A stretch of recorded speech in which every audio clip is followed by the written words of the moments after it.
When you really want to talk about finance, you need to understand that it is all about survival because no economy can survive without finance. And when we talk Yeah. about financial skills, we are just the basic. It's as basic as what do you know about finance that you can use in your day-to-day activity. So it's all about survival, it's about sustainability. Yeah, welcome back to Just Africa on Sook News Television. You can follow us on all our social media platforms at Sook News TV and subscribe to the Just Africa show on all our YouTube channels. So across the continent, millions are earning, spending, borrowing, and investing. Yet, many are doing so without the skills needed to make smart financial decisions. Young people graduate with degrees but no financial confidence. Entrepreneurs have ideas but struggle to manage cash flow. Families work hard but remain financially vulnerable. This is not a lack of ambition, it is a lack of access to practical financial knowledge. In today's Africa, financial skills are no longer optional. They are survival tools. They decide who grows, who struggles, and who gets left behind. So, in the second segment of Just Africa, we ask the hard questions. Why is the financial skills gap so wide? Who is most affected? And what must be done to prepare Africans for an economy that will not slow down? And to help us answer these questions is David Shonibare. He is a finance and business advisory expert, senior finance and accounts officer, Lagos State Government, and a professional tutor and public sector strategist. Mr. Shonibare's extensive experience spans government accounting, taxation, and financial education, making him a credible voice on the continent's capacity building needs. Hello, Mr. David. Welcome to the show. Hello, good afternoon. Good to have me. Yeah. Thank you. Welcome, welcome, welcome. It's good to have you on the show. Okay, so we start to waste time when we talk about Africa's financial skills gap. What does that really mean in everyday life? Africa's skills gap. You said something when you started. You said something relating to survival when it comes to financial skills. I so much love that. When we talk about financial skills, many tend to look at it from, we tend to use finance people, we tend to make use of so many ambiguous words, we tend to make use of so many, some people call it jargons because we understand what we are talking about. But when you really want to talk about finance, you need to understand that it is all about survival because no economy can survive without finance. And when we talk about financial skills, we are just the basic. It's as basic as what do you know about finance that you can use in your day-to-day activity. So it's all about survival, it's about sustainability. I think that's just the best way to put it. So if you're to tell the average African right now, what are the basic skills that he or she needs for her daily life? Everybody on the street, probably you could be an entrepreneur, you could be a common man, you might not be a finance person, but I tell you, you need to understand financial planning as a skill. You need to understand how to structure your finances. You also need to understand cash flow. You need to understand cash flow management. You need to also build skills in relation to how you invest, how you see that. I think that also falls under financial planning.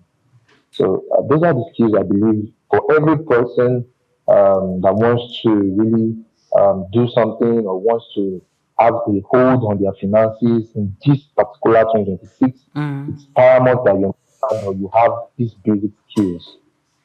Okay. Okay, so many people go to school, yet still struggle financially. So where is the education system falling short? I so much love that question because I'm someone that have built my extensive career in both lecturing professionally and also lecturing using practical. I've worked in the practice in the public sector. I'm someone that also lectures. So I can tell you that when it comes to everyday understanding of finance, it's the issue that we have is let me say implementation. We need to move from asking ourselves, what do you know? So what can you do? We have so many people, we have so many people that graduated, that they believe they have the certificate, but they do not understand some of these basic skills Yes, that the they can practical. use to Yeah. survive. Those basic skills. For example, when I was doing my master's in the University of Lagos, when I reached out to my supervisor that, okay, this is the topic I want to write on. He said, why? Why did you choose this topic? Okay, the topic is the financial sector, the role that the financial service sector plays in regulating or managing the fluctuation of the naira. And he said, why did you choose this of all topics? It came at a particular time that the naira was plunging, Yes, going up and yes, down. yes. So he asked me, do you have the capacity to actually do this? I said, yes. That, over time, I noticed something that, if you look at the current GDP in Africa, it's 4.1%, and it is still projected to grow beyond that. But if you look at those international development associations, eligible countries, they are in so much debt, and they are trying to even manage the debt. Now, how do you expect them to be able to, provide necessary workforce, to be able to also help in terms of skills, in terms of, providing necessary finance for developing countries? Now, Africa is said to provide employment of 12 million per annum. They are only doing 3 million. And I believe something that when it comes to the workforce, when it comes to how we want to, target people into these various sectors, how we want to put them there. I want to ensure that Africa is meeting up with its employability projections.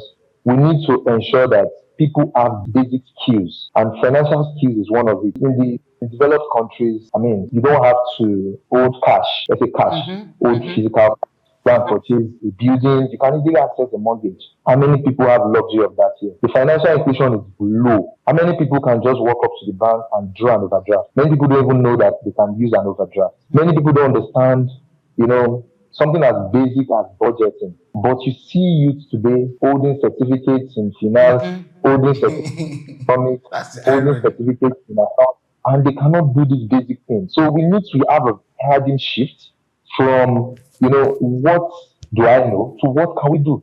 We need to start targeting implementation outcomes. We don't just want certificate holders. We want those that can use their skills in this poly crisis that we have. Look at inflation swelling up. Look at the number of those that are not in schools. Look at the skills. Financial skills goes a long way. I can talk here. And I think I was having this conversation with someone recently, and I said, I feel financial literacy, financial education should be taught right from, the elementary education. And it Yes. should not just be terms of concepts or it should be taught in terms of understanding what are the things that the country is facing, what are the things that the economy is facing. How can you, as learners, how can you put your own thoughts down? How can we, tap into this gap and ensure that we solve these problems? We should move from problem solving. We should move from trying to understand, from taking recording data to how to solve the issues. We are so built on numbers, we ask an average finance person and they be like, oh, you understand the numbers, you know what drives the number.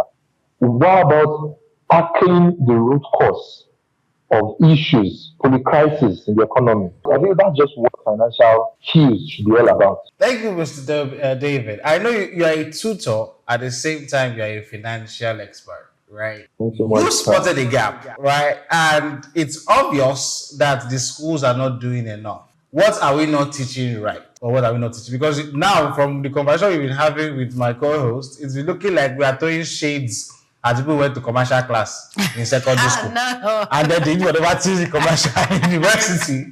And we are not growing with finance. Because those that did art would now say, okay, they did not good teach us. But if you pay attention, right, from primary school, there's business studies, there's business education, some form of it. But it shows from what we have seen in so many years that many of us are not still financial literate. So what were they teaching us in business studies? Because you mentioned mortgage, you mentioned overdraft. These things are conversations that we don't even still know. And many of us are in our 30s, 40s, and growing like that. We're supposed to be the mapper of the economy. And these things, we don't even know it. Let me come from the elementary aspect again. You said something about when we were in secondary school, We're being Business taught business studies. studies. Now, let me just ask this. Are you taught about, finance, about your cash flow management We are doing in theory. the sector? We are doing We're theory. doing theory. We're doing theory. I mean, you start teaching debit and credit. I'm not saying all of these things are not important. But we need I mean, you go to an average, I'm someone that deals with SMEs a lot. I build business plans, I build financial models for SMEs. And many times you see people, when you meet with an average business owner, it's always asking, okay, how can money come out from this? They Yes. don't want, they've heard so much theory, and they're always asking you, and you understand where they are coming from. So we need to start raising the next generation of youth and making them understand not just theories. When I talk about practical things, okay, inflation, for example, how can we need to start teaching, understanding macroeconomic, indices, understanding macroeconomic policies, how it affects the average man. So you see someone that is in the probably that is having a certificate in economics does not understand how a policy can affect him. He does not understand how a policy can affect those around you. I mean, you can see if a graduate in accounting and that graduate in accounting does not understand how to just protect himself from overspending or having cash flow issues. It's not all about, oh, we can prepare financial statements, we can we can post journals. We should move from what do we know? I keep saying this. What do we know? So what can we do? How does this thing impact our day-to-day lives? You see someone, you say, okay, please, can you send this money to my OPA? Can you send this money to my money point? And you'll be like, oh, I don't keep so much money in my money point. I don't keep so much money in my OPA because they believe, oh, these banks can actually they can be run over because they don't understand that in every financial service sector, there is always a particular sector that is, we have the Fugas Bank, we have the Fugas, we have Tier 1, we have Tier 2, we have microfinance. And they don't understand that, oh, this particular thing has been insured. You can actually have this financial institution covering you to the extent, doing all of these things. And people believe, oh, some people just came up and they set up this particular um, let me say this fintech and they are running it and they believe they can run it with their money. This is financial literacy, this is financial education. Yeah. And the school, let me talk about the role of the schools. Now, I feel it's not, I don't want to really pour the blame to the schools or I don't want to pour the whole blame on the schools because they are carrying out so much. There was a time I was in my HOD of my department. I was in his office and I saw so much. I saw so much projects, all of those things, the books there, and I was wondering who are the professionals coming to tap into all these brains, all this research work. As good as I had an A in my research work, I defended it quite alright, explained everything, and from that moment till now, I've not seen any person that said, okay, they want to look at my project. How can they implement it? So I'm just concerned. It should not really be a let me say the educational sector maybe fault. It could actually be from those that are charged with governance because I feel like they are being left in isolation. And this is not a defense to the education sector because I feel like they too can decide to go Do a into the lot. industry if Yes. Yes. they want to do that. And I'm glad that we've seen schools. I mean, of recent, last year I was at last talking about some of the trying to make the students understand what is in the practice, what can you bring all you know from academics, theory into practice. When we get into practice, that's when you understand that oh, there's really more to these things that we are learning in theory. So would it be safe to say Africa is poor because we are not teaching our young people, our workforce, the right Financial thing for education. financial education? Yes, yes, we might look at it from that angle also. Africa is poor because in every sector there's something we call the real sector and then there's something we call the financial sector. The real sector is the sector that deals with manufacturing, Yes. production, trying to engage workforce and all of those things. But you would look at it that financial sector happens to be the lifeblood of the real sector. Because without finances, the real sector cannot It move. cannot work. Yes. So if you don't teach them the nuance of the financial service sector, how how they can actually access funds, how they can manage their funds, how they can, set up their finances in a way that they will keep on, in a sustainable way. How do you expect them to To to, real to run sector the to civil sector? work. Yes, yes, yes. Okay, so a large part of Africa's economy is informal. So how does this affect financial education and planning generally? Yeah, the fact that it's informal, very, very notably is that in Africa, we need to start making use of, a system of learning of, going into, let me put it as going into the grassroots. Because if you look at the workforce, many people are working today, it's just little. You go into, there was a time I think I was running an academics program, and I was going into a far village, and hardly would you see someone even using ATM cards in that village. I doubt even if they know what an ATM card is. Hardly would you see someone, and in fact, there's no ATM card, so how would you have an ATM machine? I know, So, right? when you Yeah. so, the informal sector, I still feel like I still believe so much that there's a whole lot of work to be done from those parts of Yeah. governance, because there are institutions that are being paid to do many of these things, to educate the informal sector, to send people there. And we need to move from just setting policies to implementing them. If I'm telling you, there are budgets. If you look at every year, there are usually budgets in the annual budget. There are usually figures taking care of, sensitization programs, explaining to people, and I really don't know. And I want to talk about Taiwo Idele, the work he has done in terms of educating people in for the new tax law. He has done an excellent work, I must tell you. Okay. If we had CBN, we had, NDIC, we had, there are a lot of financial institutions. Mm. We had the pension fund, people, we had so many people that are in charge of the financial sector that are carrying out governance in the financial service sector, do their major role, go into the informal sector. I believe the financial literacy will improve. At this point, as at my last check, based on readily available information from the CBN network and the MPS, the financial inclusion rate in Nigeria was around 41%. That was as at 2024 when I wrote my project. I have not I've checked it recently, but 41% is quite low. It's quite low for a particular economy where the president is targeting $1 trillion economy. So I feel like the financial inclusion is still low, and it gives room to the fact that we are not tapping into the opportunities in the informal sector. Okay, so I understand that yes, a lot is going on, especially in the fintech sector. So many, I don't know if I'll rate it as financial or equal it with financial education. Now the question is, digital banking and online finance are growing fast. Is financial literacy growing at the same speed? Reason is, where every shop you go to now, they use one fintech or the other.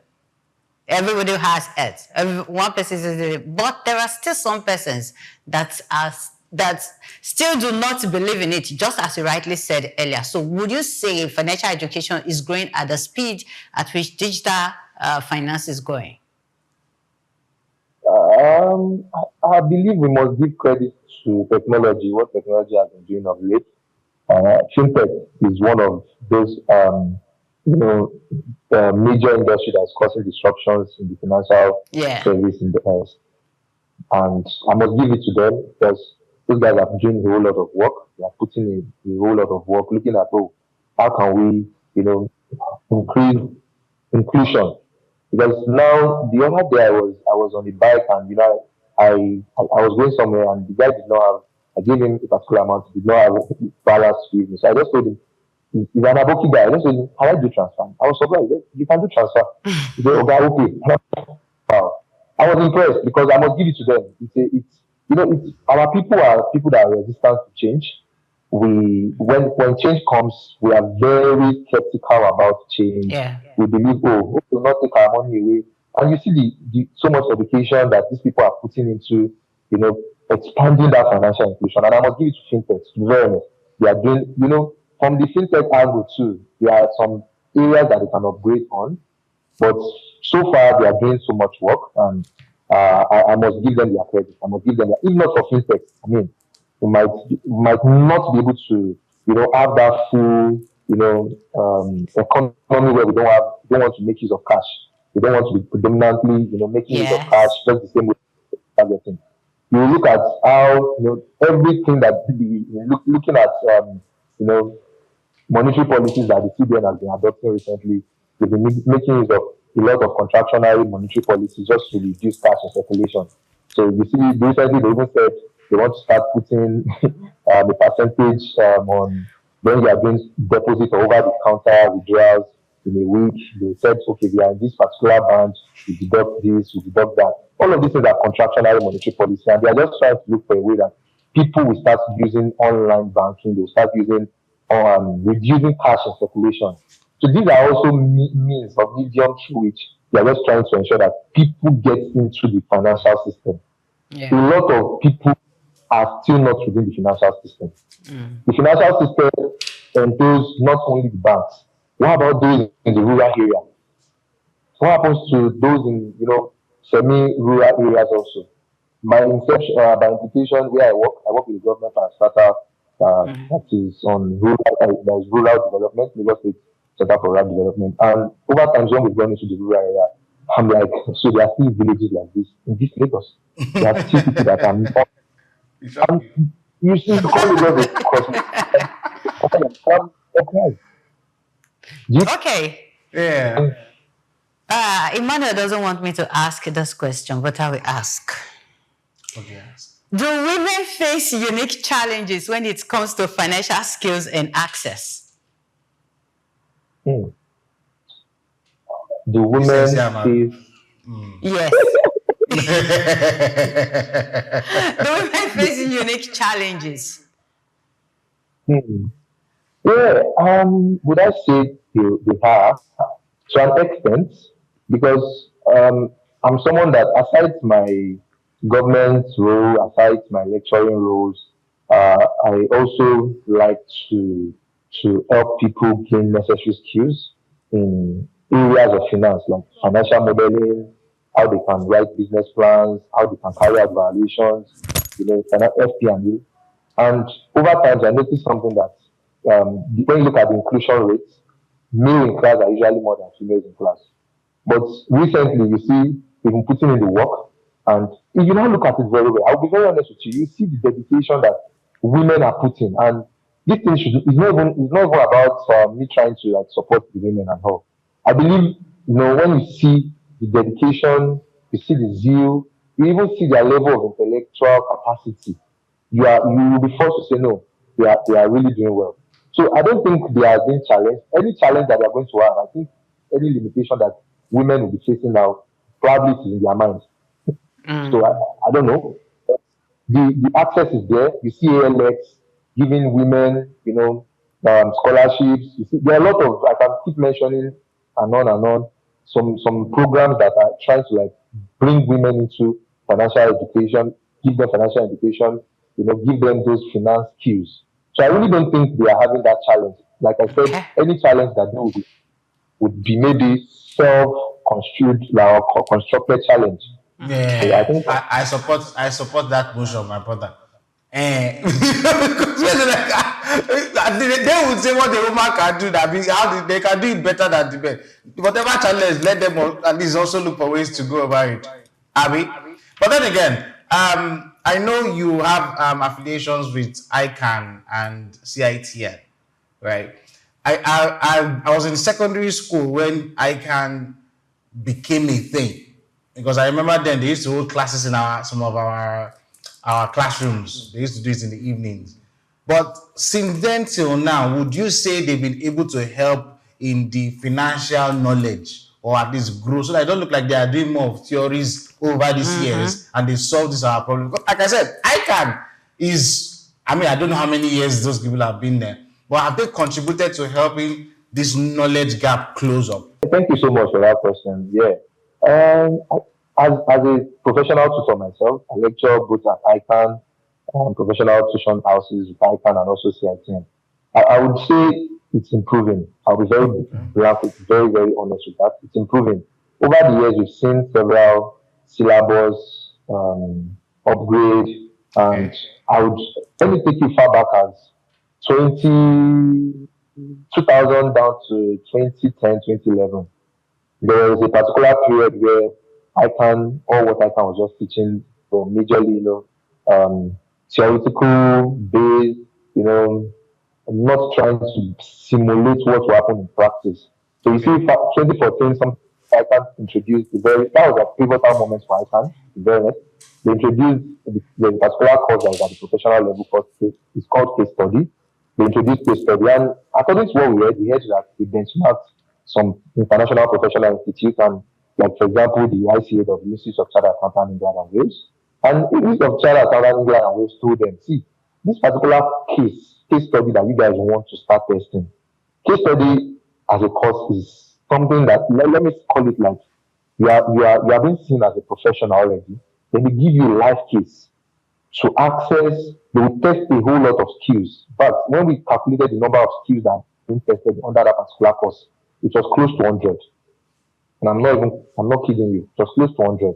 So they are trying to test for professional judgment. There are a whole lot of skills that that particular course is testing. So that 2014, when they reached out to those professional international accounting bodies, they said, "Oh, please come plan very well. Don't start testing this because it took us a number of years before we could get here.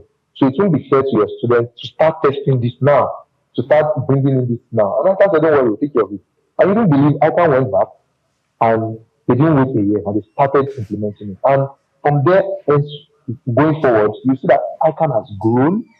There was a syllabus review last year, and you see ICANN has introduced even ethics. You know, when I look at accounting professional bodies, they are like the foundation for every professionals. Whatever is going to be taught in the outside world, whatever I'm going to put inside me, it is those professional bodies that would have inculcated inside me. So I'm the one that can now go to my various, environments, try to educate the market women. Oh, this is this thing. Ah, it's not like this. This is how you think about it. No, it should be like this. Because of they have given me that particular financial education, they've given me that particular skills. Now you see, ICANN members, they can simulate a company life and they will write a case on it. They use various valuation techniques. They can give investment advice. It's because of the growth that has happened over the years. And I must give them the credit for that. So I would say ICANN, they are really doing so well in terms of All there's still room right. for improvement. There's still room for Okay, thank you improvement. very much, David. So, if you could give one financial lesson for every African right now, what do you think they need to learn in their early life? What should that financial advice be in 30 seconds? Okay, in 30 seconds quickly. In one word, just learn how to plan your finances. When I talk about planning your finances, it entails right savings, maintaining a diversified portfolio, right place to save. There's something called necessity.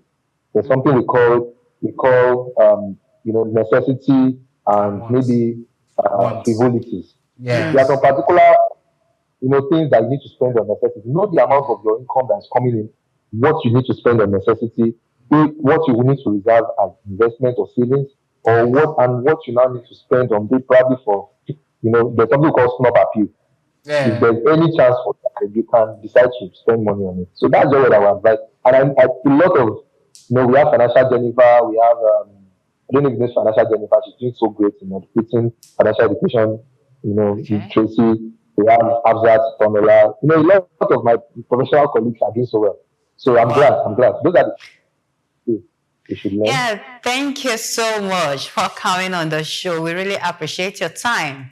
God bless you. But before you go, we understand from your name, Shonibare, we already understand that, yes, you're a Yoruba boy. Yes, but this is just Africa. We would like to know where you're from.